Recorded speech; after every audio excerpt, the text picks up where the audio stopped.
बिहार के नए मुख्यमंत्री सम्राट चौधरी आज प्रधानमंत्री नरेंद्र मोदी से मिलकर पटना लौट रहे हैं।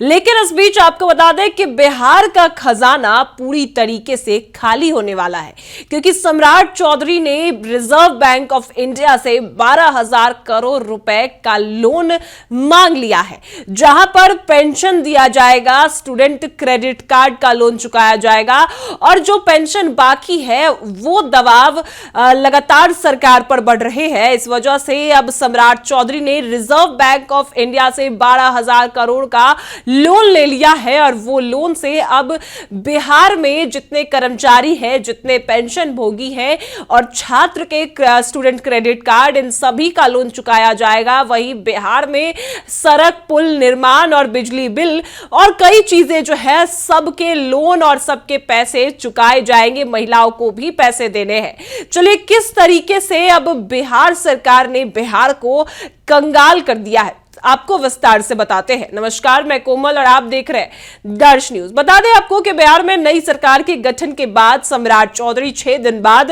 प्रधानमंत्री नरेंद्र मोदी से मिलने जाते हैं और आज वो पटना लौट रहे हैं। तो आपको बता दें कि प्रधानमंत्री नरेंद्र मोदी से मिलते ही सम्राट चौधरी अब रिजर्व बैंक ऑफ इंडिया से 12,000 करोड़ रुपए के लोन की राशि के लिए वो मांग कर चुके हैं और ये राशि जब आएगी तब सम्राट चौधरी बिहार में जो पेंशन देने हैं, मार्च और अप्रैल का पेंशन बकाया है, उस पेंशन को भरेंगे।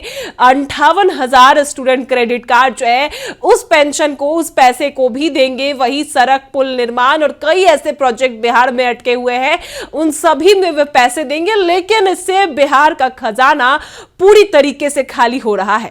जो तेजस्वी यादव बिहार के नेता प्रतिपक्ष लगातार सरकार पर आरोप लगा रहे हैं कि यह सरकार विज्ञापन में इतना पैसे खर्च करती है, यह सरकार फालतू काम में इतना पैसे खर्च करती है कि अब बिहार कंगाल हो चुका है, बिहार बर्बाद होने वाला है। ऐसे में आपको बता दें कि बिहार की नई सरकार ने राज्य को आर्थिक दबाव से उबारने के लिए रिजर्व बैंक से जून तक 12,000 करोड़ रुपए लेने की मांग की है, जिसमें आपको बता दें कि 4,000 करोड़ रुपए इसी महीने के अंत में मिल सकती है।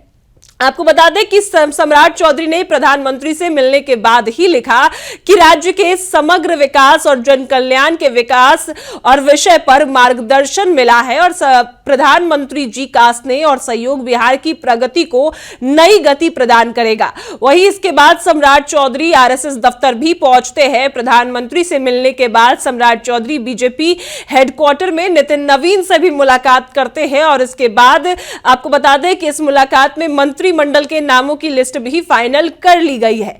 लेकिन अब नई सरकार क्राइसिस मैनेजमेंट मोड में है। जो बिहार में क्राइसिस है यानी कंगाली की राह जो है उसको मैनेज करने में अब सरकार ने 12,000 करोड़ रुपए की लोन का सबसे बड़ा हिस्सा सामाजिक सुरक्षा पेंशन के मद में जाएगा। मार्च और अप्रैल महीने की पेंशन अटकी हुई है और सरकार की योजना है कि मई में 1 करोड़ से अधिक बुजुर्ग, दिव्यांग और विधवाओं को 2 महीने की पेंशन एक साथ दी जाए, यानी मार्च और अप्रैल की पेंशन एक साथ दी जाए।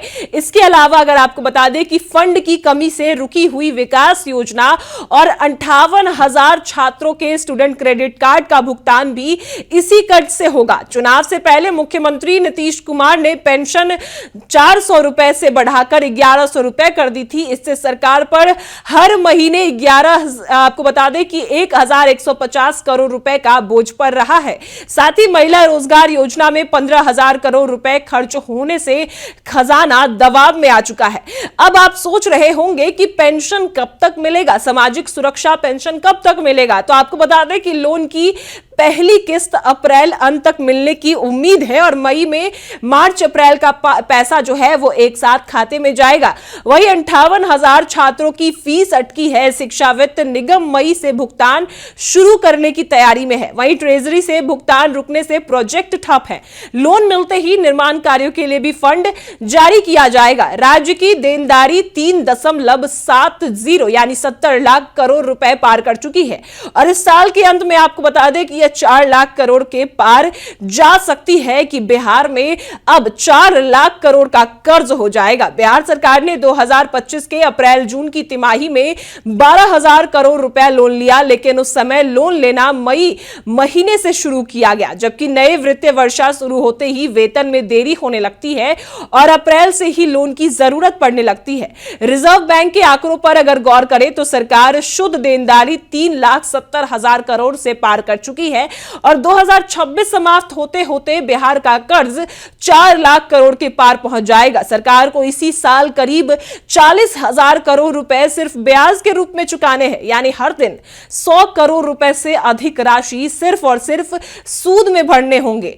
वित्त विभाग भले ही आपको बता दें कि इस एफआरबीआई सीमा के भीतर बता रहा हो, लेकिन वित्त वर्षा से पहले महीने से ही वेतन में देरी, स्टूडेंट क्रेडिट कार्ड का पैसा रोक देना बताता है कि योजनाओं ने विकास कार्यों के बजट में सेंध लगा दी है और इससे उभरने के लिए सरकार को गंभीर पहल की जरूरत है। इससे साफ है कि जब सम्राट चौधरी ने रिजर्व बैंक ऑफ इंडिया से 12,000 करोड़ रुपए का लोन मांगा है तो बिहार का खजाना कर्ज में डूब चुका है, यानी कंगाली की राह पर बिहार पहुंच चुका है। तभी सम्राट चौधरी ने पेंशन देने के लिए और स्टूडेंट क्रेडिट कार्ड का भुगतान करने के लिए और जो भी बकाया काम है उसके लिए लोन लिया है, क्योंकि कोई भी इंसान अपने काम के लिए लोन तभी लेता है जब उसके पास पैसे की कमी होती है। और यही काम सम्राट चौधरी ने किया कि अब रिजर्व बैंक ऑफ इंडिया से 12,000 करोड़ रुपए का लोन लिया है ताकि जो पेंशन है वो दे सके। वृद्धा पेंशन हो गई, विधवाओं के पेंशन हो गए, उन सभी के पेंशन मार्च और अप्रैल के बकाया है तो 2 महीने के पेंशन उन सभी के खाते में एक साथ जाएंगे। वही 58,000 स्टूडेंट जो है उनके क्रेडिट कार्ड का भुगतान सरकार को करना है तो वो पैसे भी देने हैं। वही जो सरकार अगर देखा जाए तो कई ऐसे प्रोजेक्ट है बिहार में जो ठप पड़े हैं क्योंकि बिहार में फंड नहीं है, पैसा नहीं है, तो इस वजह से ही 12,000 करोड़ रुपए जो सरकार ने लोन लिए हैं उसमें से विकास कामों के लिए भी पैसे दिए जाएंगे। लेकिन सबसे बड़ी बात है कि जब पूर्व मुख्यमंत्री नीतीश कुमार ने जब विधानसभा चुनाव के दौरान महिलाओं को पैसे दिए तो वो पैसे का भी भुगतान करना है। जो महिलाएं आत्मनिर्भर बन चुकी हैं उन लोगों को भी 2-2 लाख रुपए देना है। 10-10 हजार पहले दिए जा चुके हैं और अब जो पेंशन बढ़ा दी गई थी 400 रुपए से 1100 रुपए कर दी गई थी, नीतीश कुमार ने ही किया था। तेजस्वी यादव के फैसले को अपनाकर आपको बता दें कि नीतीश कुमार ने भी बड़ा फैसला ले लिया था कि अब वो भी पेंशन बढ़ाएंगे तो 1100 रुपए कर दिया गया था।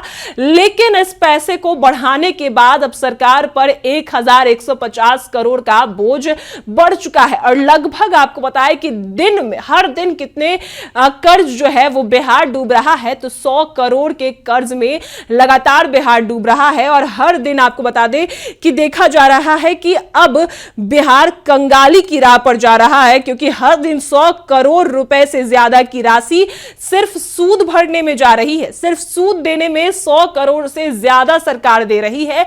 और अगर आप लोन लेते हैं, कोई भी आम इंसान लोन लेता है तो वो लोन तभी लेता है जब उसके पास पैसा नहीं होता, उसके पास खजाना नहीं होता। और बिहार की बात करें तो सरकारी कर्मचारी हो या फिर कोई भी काम करने वाला हो, किसी के वेतन नहीं मिले, किसी के पेंशन अटके हैं क्योंकि बिहार का पूरा खजाना खाली हो चुका है और बिहार सरकार लोन भी ले रही है और 12,000 करोड़ रुपए का लोन लिया गया है जिससे पेंशन जो है वो दिया जाएगा, वेतन दिया जाएगा, स्टूडेंट क्रेडिट कार्ड का भुगतान किया जाएगा।